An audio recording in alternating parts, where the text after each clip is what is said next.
You're listening to an archived Cabral Concept podcast. After listening to this show, check out the most up-to-date podcasts available at stephencabral.com/podcasts or search directly on iTunes. And now, welcome to the Cabral Concept, where board-certified naturopath and integrative health practitioner Dr. Stephen Cabral shares how he was diagnosed at the age of 17 with a life-altering illness and given no hope for recovery. It was only after studying and traveling all over the world did he discover how to combine ancient Ayurvedic healing practices with state-of-the-art naturopathic and functional medicine to fully rebalance the body and re-energize it with life. It's time to discover how to get well, lose weight, and finally feel alive again. And now, here's your host, Dr. Stephen Cabral. Welcome back to the Cabral Concept. We are about to get started with our part 2 of our weekend Cabral HouseCalls. Yesterday, we went over some great questions from the community. We went over everything from trigeminal nerve pain or neuralgia. We spoke a little bit about IHP. We spoke about the 3-month program that we put 3 people through, so you can kind of use our model or copy or model our model. We also went over different types of mystery-based illnesses. We said how to find naturopathic doctors or functional medicine practitioners, integrative health practitioners in your area. We spoke about blood sugar and ketosis. What else did we go over? We went over the differences between casein and whey protein, and if either one of them are good for you. We talked about different types of high calcium food. We also spoke about something that goes by echinacea and why some people feel like they get food caught in their throat and even water, and how to go about rebalancing the body there. We spoke about the system of the rain barrel and how that begins to overflow over many, many years. We went over a couple in-depth questions overall with that in terms of health and healing, and then also anxiety, panic, OCD, and gut health, the different types of connections. So that's a really fun show. I did enjoy doing that. I do hope that you tuned in. One little correction from yesterday is not that we jumped from September 10th to October 10th. There was actually just a mislabeling of the dates. So we're actually still going on September 10th, this next question coming up. So if you ask your question after September 10th, it's still in the queue and it will be coming. And of course, if you answered yours before September 10th, well, it would have been on a previous house call. So we answer all of the questions in the order that they come in. And the more questions they are, the just longer it may take to get that question. But we are committed to answering all of them on our weekend Cabral house calls. And on the Ask Cabral page, it does say that if you want same-day answers, feel free to ask them at cabralsupportgroup.com in terms of health coaching. And if you have any order questions, feel free to just email support@equilibriumnutrition.com. All right, so let's get started. The first question today, all things wellness, weight loss, and anti-aging, is from Gretchen. She is asking, hi, Dr. Cabral, can you tell me if the Ionic foot bath helps to detox? I hear controversy whether it is actually removing toxins or not. Thank you. Really great question. Did speak a little bit about this on a previous Cabral house call. I will tell you that it's not my favorite way to detox, that's for sure, because you're working on such a small part of the body, namely the feet. However, the feet are extremely important. They are a great source of toxin removal. Part of that is, bacteria hitting the air, and that can cause, a little bit of smell sometimes of the feet, but also toxins are released through those feet. So what does an ionic bath do? Well, there's different types of ionic bath. Basically, they're charged foot baths. Like there's an electrical current that moves through them. Not a dangerous electrical current, but ions moving through the water. And then typically there's either sodium or there's magnesium. There's some type of electrolyte-based solution. So there are different types. Now, the theory is, do they pull toxins out of the body? Okay, so they do, but not to the degree that they're given credit for. So a lot of people say, oh, the water turns brown. Well, the water actually turns brown a lot of times on those patches on the bottom of the feet, as well as the water, because of the electrical current, the electrical charge mixing with, so a chemical reaction to whatever solutions are put in the water or the herbs on the bottom of those foot pads. So I'm a bigger fan of the baths than I am the foot pads. I'm not sure that the foot pads are doing a lot, but maybe a little bit, but not a lot. But the foot baths, so here's the interesting thing. I don't give them as much credit for pulling toxins out of your body in the foot bath. What I give them a lot of credit for is similar to what you would get from an Epsom salt full body soak. but this time with a little bit more negative ions. Now, those negative ions in the foot bath, along with the electrolyte solution, whether it be magnesium or sodium, has actually been shown to help disperse red blood cells or agglutination in the blood. So there are a couple pretty good studies on that. You're welcome just to dig into the research. So while I don't think that they're a great detoxifier, I do think that they're great at, some people might say, increasing alkalinity or increasing pH in the blood. But really what we're doing is adding a little bit more negative ions. We're allowing for red blood cell rouleau or agglutination, basically just stickiness of the red blood cells, where they can decoagulate. I think coagulation's a word. I think I made up decoagulation right there. But it moves them and separates them apart, which is great for blood pressure, which is great for movement throughout the blood and cell signaling. So benefit, when I put a lot of time into them, not unless you were doing something else at the same time. So that's my thought process. I wouldn't put as much in them because there's so many different things that you could do for your body. Why just do that? Now, if it's part of an overall treatment plan, no problem at all. Okay, Anonymous is up next. Anonymous is saying, "Hi, Dr. Cabral. I'm a massage therapist, and I believe I picked up a skin fungus from one of my clients via contact dermatitis. I have eczema on my hands, and when it flares up, I go into scratch mode without even thinking it. Because of this, I probably have small open sores on my hands that I couldn't see, which I'm sure contributed to me being susceptible. What do you suggest as a cure for skin fungus? I've been using over-the-counter creams. I've started drinking sarsaparilla in the form of tea to target the fungus internally, since I've read that sarsaparilla is a great detoxifier. Any help you can give would be greatly appreciated. Thank you very much." Okay, great question. You can get absolutely contact dermatitis or fungus or ringworm.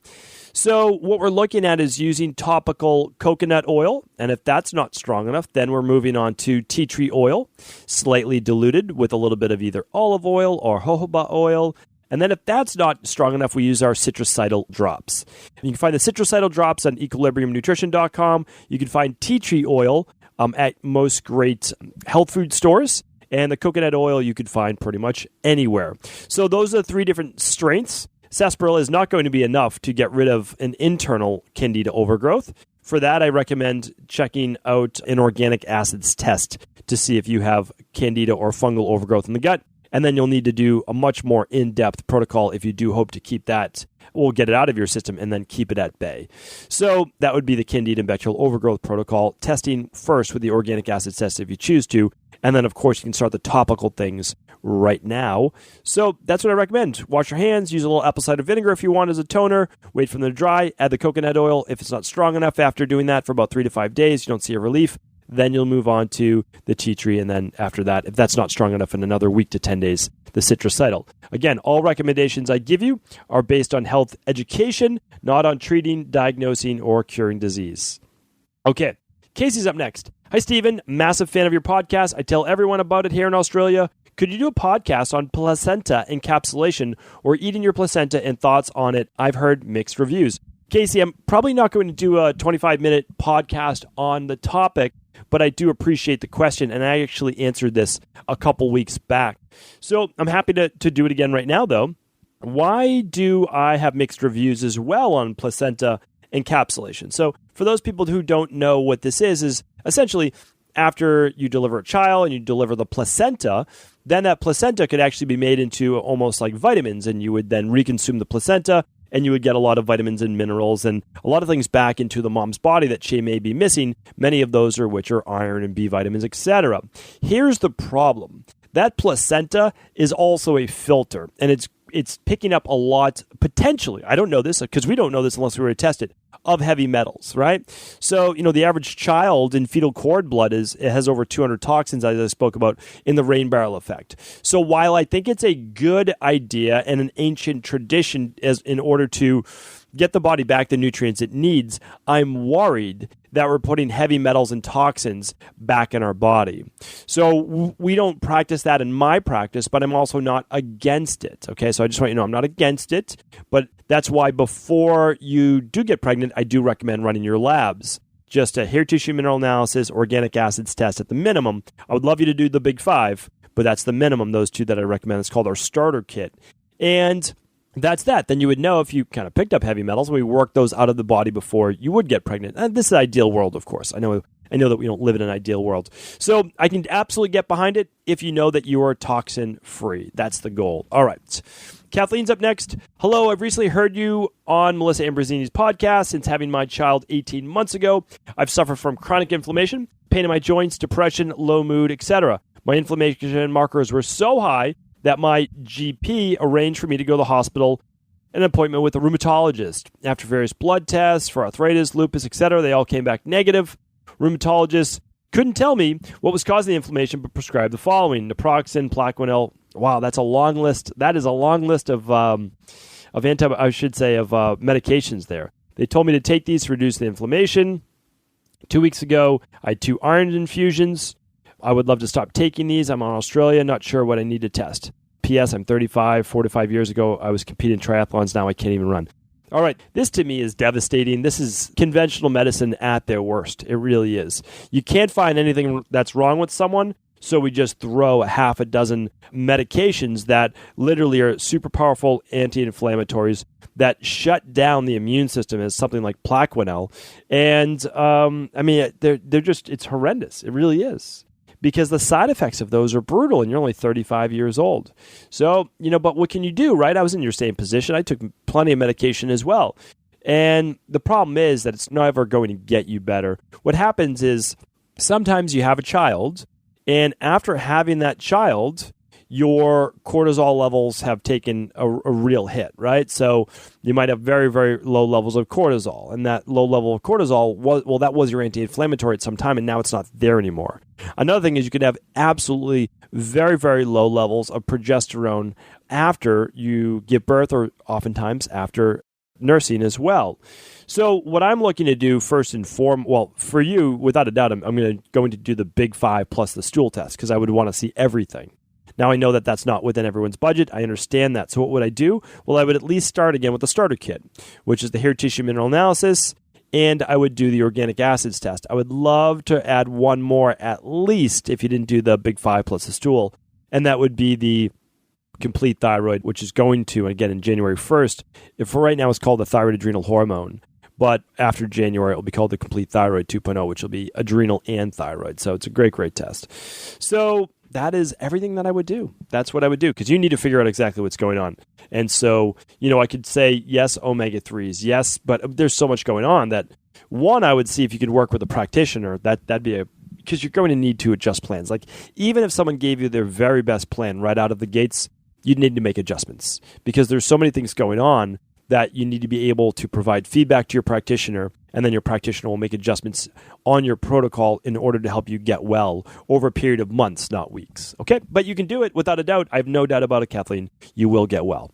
All right. Eliana is up next. Hi, would love to hear what you think about tanning beds. I heard most doctors say it leads to skin cancer, and others say it actually is beneficial once a week for a short length of time.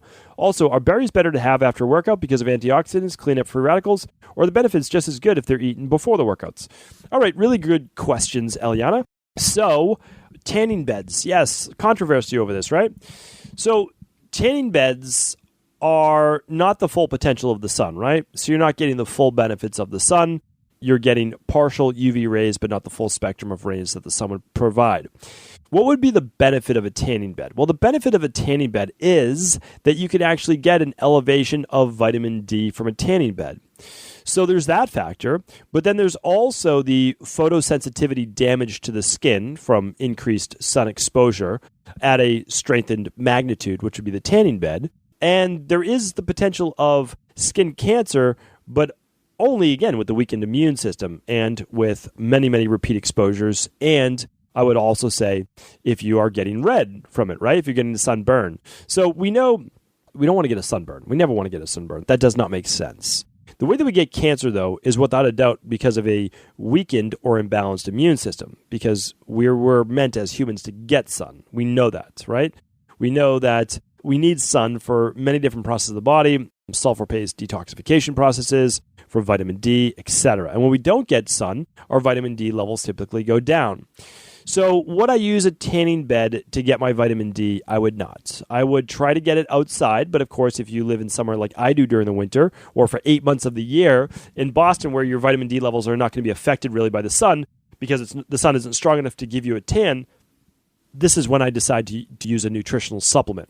So I use a liquid vitamin D, super simple. I just take a couple drops of that with breakfast with my smoothie. That's all that I do. So that's my talk on that.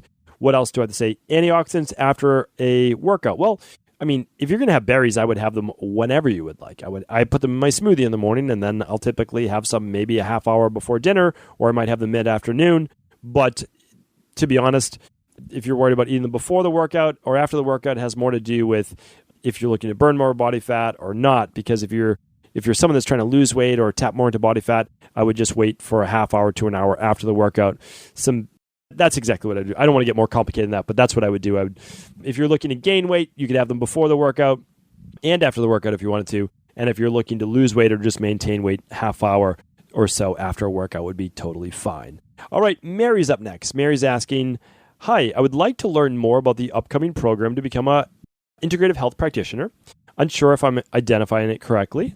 Can you please direct me where to learn more? I'm currently a registered nurse, a certified diabetic educator, and credentialed school nurse. I also have my personal journey towards wellness and would love to learn more. Thank you. All right, Mary, thank you for writing in. We've talked about this. I'm sure you heard about it, right? So these questions, this one came in on September 16th, so I won't spend a lot of time because we didn't launch this until the first week of October. So super excited. We just made it through essentially our 12-week mark in the program. So we're just starting to have some level 1 graduates that are moving on to level 2, for many of them choosing to. So typically, it takes people anywhere between 3 to 6 months to pass level 1, and it takes another 3 to 6 months to pass level 2. So you can complete both level 1 and 2 within 6 to 12 months, depending on whatever pace you want to move at. It's a self-study certification.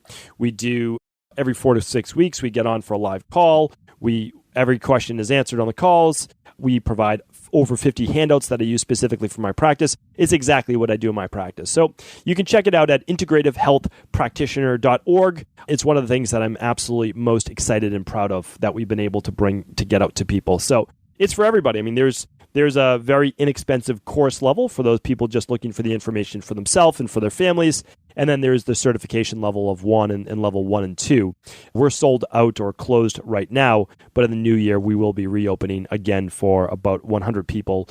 We typically, depending on what month it is, depending on how much we have going on, depending on what we're offering, we typically allow in 100 to 200 people maximum per month. Because for us, it's not about the numbers. It is actually about the numbers. It's about keeping the numbers small so that we can take really great care of all of our community members. So thank you for asking. Maureen's up next. Hi there. I've been a listener to the podcast, and I'm eager to hopefully work with you in the future. But you're doing a lot of research. I have a ton of health issues, and I've been going on for a little over 2 years with nothing being solved. I live in New York City. I keep seeing the messages that the lab sales are prohibited to those that live in New York State. My question is, why is this, and is there anything I can do about it? I can't accept that because I live in New York, I won't be able to get the tests I need to heal myself. Is there any way I can work around this to figure it out? Have you worked with anyone from New York before? Thank you in advance, Maureen. Maureen, thanks for this question. Again, you're always welcome to email support@stevencabral.com, support@equilibriumnutrition.com. You can ask it in the Cabral supportgroup.com group. Just because I just don't want people to have to wait. There's a lot of these people asking about their health. I'm happy to answer that. This question, my team could take care of this very, very easily. So, the crazy thing is some states have their own wild laws. I talked about Proposition 65 in California before for like everything under the sun, even health foods and even whole foods. I spoke about, just let's take this, New York City. So in New York City, or I shouldn't say New York City, it's New York, the state of New York. They do not allow lab specimens to be mailed out. That's it. That's not on us. That's the state law. Because we don't use one lab company. We use, I think, 8 lab companies because my philosophy, and that's to just use the best of whatever's out there. So since we don't own any of these labs, what I do is I read the labs and then I make my recommendations. So that's what you're basically doing through equilibriumnutrition.com. So here's how you can get around it. You have to put on that shipping form an address that is not New York based, right? So you can ship it out from an address that is not New York based. And that's the only way to get around it that I know of.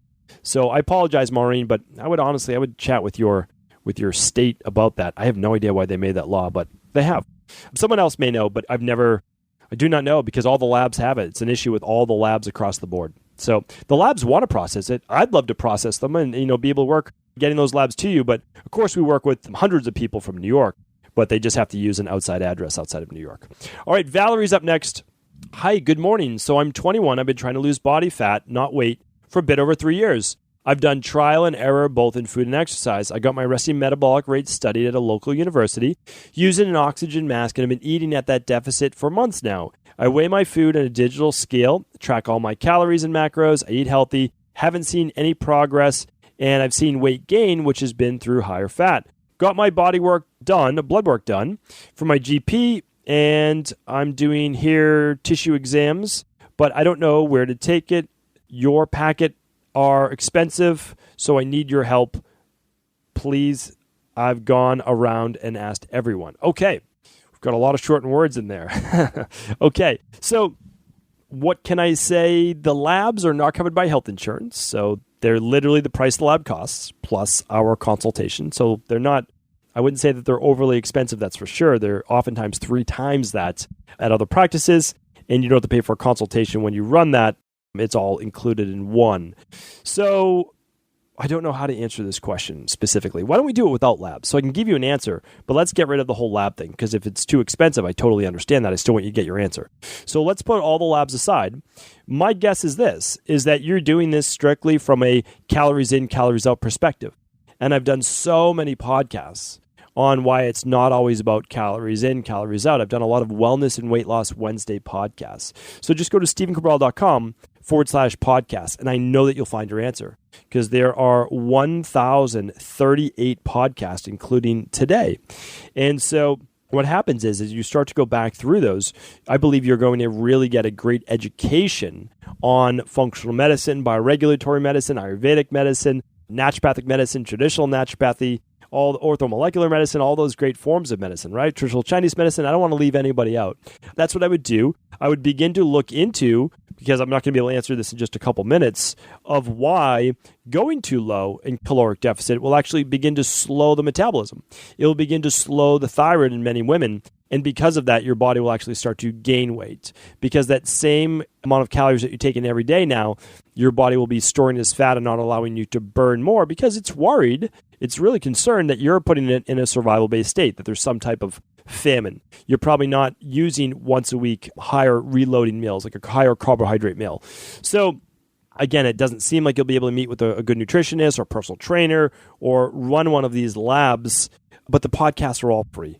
And the Rain Barrel Effect, my book, I mean, I sell that at the lowest possible cost. I think it's like $12 on Amazon, maybe $9 for Kindle. So just, again, any way we can help you, we're happy to help you. And you can even ask questions at cabralsupportgroup.com at no charge. Okay, now let's do one more question. This one's from Anthony. Hi, Dr. Cabral. Questions about Accutane. Thank you so much for your message at the end of the chapters of the Rain Barrel Effect. It's made a profound difference in my life. So what Anthony is talking about is, for those who haven't read the Rain Barrel Effect, I give you a little 1-page action plan at the end of each chapter. If you're confused as what to do, I give you a first step. So thank you, Anthony, for pointing that out. What are your thoughts on detoxifying Accutane? I took it for 5 years when I was 18 and a high dosage. It's wrecked my eyes and caused dry eyes, dysfunctional and gland atrophy.